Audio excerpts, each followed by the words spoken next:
మన ప్రభువును రక్షకుడైన యేసుక్రీస్తు నామములో శుభములు. బంధకములలో పడియుండియు నిరీక్షణ కనువార్లారా, మీ కోటను మరలా ప్రవేశించుడి, రెండంతలుగా మీకు మేలు చేసేదనని నేడు నేను మీకు తెలియజేయుచున్నాను.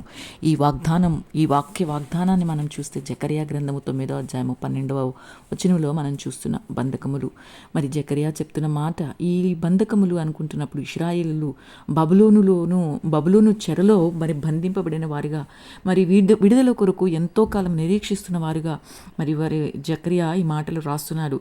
మరి ఆ రోజున యూదులైతే మాత్రం బబులోను చెరలో ఉండి బంధకాలుగా ఉన్నారు. కానీ ఈరోజు మన జీవిత యాత్రలో మనం ఎన్నో సమస్యలు, బంధకాలు, మనల్ని ఆపత్కరమైన పరిస్థితులు, విపత్తులు ఎన్నో మనల్ని చుట్టుముట్టాడుతున్నవి మన యొక్క జీవితంలో. మరి మనల్ని కూడా విడిపించడానికి ఆనాడు ఇశ్రాయేలుకి మాత్రమే కాదు, కానీ ఈరోజు మనకి కూడా దేవుడు మరి చెప్తున్నమాట, వారు ఇశ్రాయేలీలైతే స్వయంకృత అపరాధముతో వారు బంధింపబడి బంధకాలలోకి వెళ్ళిపోయారేమో, అయినప్పటికీ దేవుడు వాళ్ళని విడిపించి మరి ఏ మాత్రము కూడా వారి ఎడల కృపను, కనికరమును చూపించడంలో అలక్ష్యం చేయక కొద్ది కాలము వారిని బంధకాలకు అప్పగించిన, శిక్షించిన, శ్రమ పెట్టిన, మళ్ళీ వాటి నుండి విడిపిస్తూ ఆ వాగ్దానాలలో వారికి నడిపిస్తూ వారిని ఎంతో కాపాడుతున్న దేవుడిగా మనం మనని చూస్తున్నాం.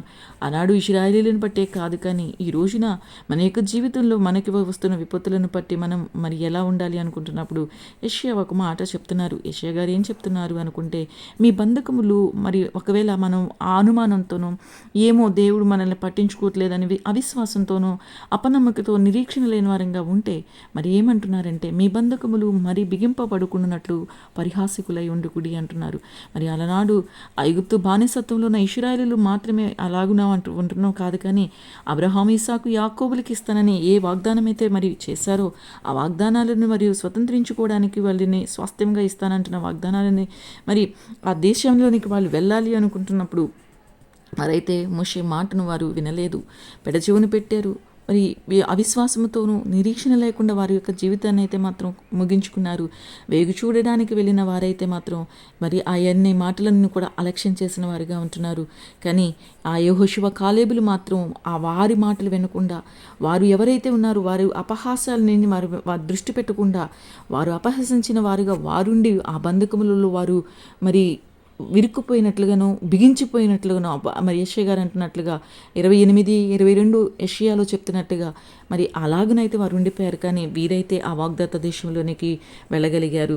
ఈరోజు మన జీవితంలో మనం కూడా వాగ్దానాలని మనం పరిహాసం చేసే విధంగా ఉంటే ఆ బంధకాలు మరింతగా బిగిసిపోయేవిగా ఉంటాయి. కానీ మనము మరి నిరీక్షణ కలిగిన వారంగా ఉంటే అవి మన ఎడల మరి ఎంతో బలంగా మనల్ని విశ్వాస జీవితంలో నడిపించేదిగా ఉంటాయి. విశ్వాసముతో పాటు నిరీక్షణ, విశ్వాస జీవితానికి నిరీక్షణ అనేది మానవ శరీరానికి గుండె ఎటువంటిదో అటువంటిది. మరి అందుకనే ఆయన అయితే నిరీక్షణ కలిగిన వారే. మరి యెషయా గారు అంటున్నారు, మనం యెహోవా కొరకు ఎదురు చూస్తున్నప్పుడు నూతన బలముని మనం పొందుకోగలుగుతాం. అలా ఎదురు చూస్తున్నప్పుడే మనకి ధైర్యం, ఎదురు చూస్తున్నప్పుడే ఆదరణ, ఎదురు చూస్తున్నప్పుడే మనకి విడుదల కలుగుతాయి. కానీ మనం అపహాసించేటట్లుగా ఉంటే, పరిహసించేటట్లుగా ఉంటే బంధకాలు మరి అవి బిగుసుకుపోయేటట్లుగా ఉంటాయి. అలా కాకుండా మనం ఆయన కొరకు కనిపెట్టుకుంటూ, ఆయన ఈ వైపు ఎదురు చూస్తూ నిరీక్షణతో కనుక మనం కొనసాగినప్పుడు మన కొండగా, కోటగా, ఆశ్రయదుర్గముగా మనకుండి నడిపిస్తూ, ఆనాడు దావీదుని ఎన్ని విపత్తికరమైన పరిస్థితులు, ఎన్ని బంధకాలు ఉన్నప్పటికీ విడిపించిన దేవుడు మనల్ని కూడా విడిపించి రెండంతల మేలు చేస్తాను అని వాగ్దానం చేస్తున్నారు.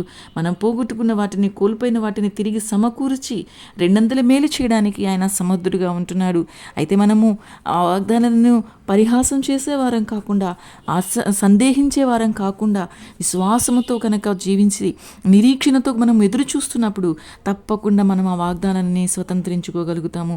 అలాగనే చూసుకుంటున్నప్పుడు యాకోబు మరలా తిరిగి పొందుకున్నాడు, దావీదు పొందుకున్నాడు. మన క్రొత్త నిబంధన కాలంలో ఉన్న మనల్ని దేవుడు ఏ అవమానము, ఏ బంధకము, ఏ పరిస్థితులు మనకి ఉన్నాయో వాటిలో రెట్టింపు ఘనతనిస్తానని యెషయా గారు 61వ అధ్యాయము 7వ వచనంలో చెప్తున్నట్లుగా మన బంధకంలో ఉన్నా, మనం ఏ స్థితిలో ఉన్నా, ఏ పరిస్థితులైనా సరే మనల్ని విడిపించి రెండంతల మేలును మనకి కలగచేస్తానని దేవుడు వాగ్దానం చేస్తున్నాడు. అలాంటి వాగ్దానాన్ని మనం అందిపుచ్చుకొని ధైర్యాన్ని కోల్పోయే వారం కాకుండా, నిరీక్షణని కోల్పోయే వారం కాకుండా, దేవుని వాగ్దానాన్ని స్వతంత్రించుకునే వారంగా, విశ్వాస నిరీక్షణతో మనం భక్తి జీవితాన్ని, యాత్ర జీవితాన్ని కొనసాగించే వారంగా ఉండడానికి దేవుడు మనకి చెప్తున్న మాట మాట ఏమంటున్నారంటే, బంధకాలలో మనకి ఏవైతే ఉన్నాయో ఆ బంధకాలలో పడినప్పటికీ నిరీక్షణ కలవారులారా మీ కోటను మరలా ప్రవేశించండి. ఆ కోటలో మనకి ఏముంది? ఆశ్రయం ఉంది. ఆ కోట మనకి ఆశ్రయదుర్గము, ఆ కోటే మనకి ప్రాణదుర్గము. ఆ కోటలో మనము నమ్ముకొనదగిన సహాయకుడు. ఆ కోట యెహోవా మన కోట, కొండ. మరి ఆయన మనకి ఉన్నాడు. ఆయన దగ్గరికి వెళ్ళినప్పుడు, మనం ఆయన కోటలోకి ప్రవేశించినప్పుడు రెండంతల మేలుని మనకి ఇస్తానని వాగ్దానం చేస్తున్నారు. దేవుడు చేస్తున్న వాగ్దానం అయితే నిశ్చలం. ఆయన మాట తప్పేవాడు కాదు. వాగ్దానం చేసి మరి వెనుతిరిగి చూచేవాడు కాదు. కానీ మన యొక్క జీవితంలో ఎక్కడ మనం తొలగిపోతున్నామో, మనం ఎక్కడ అవిశ్వాసముతో ఉండిపోతున్నామో, నిరీక్షణ లేని వారంగా ఎక్కడ ఉంటున్నామో, ఆయన అయితే అంటున్నారు, నిరీక్షణ కలవారులారా.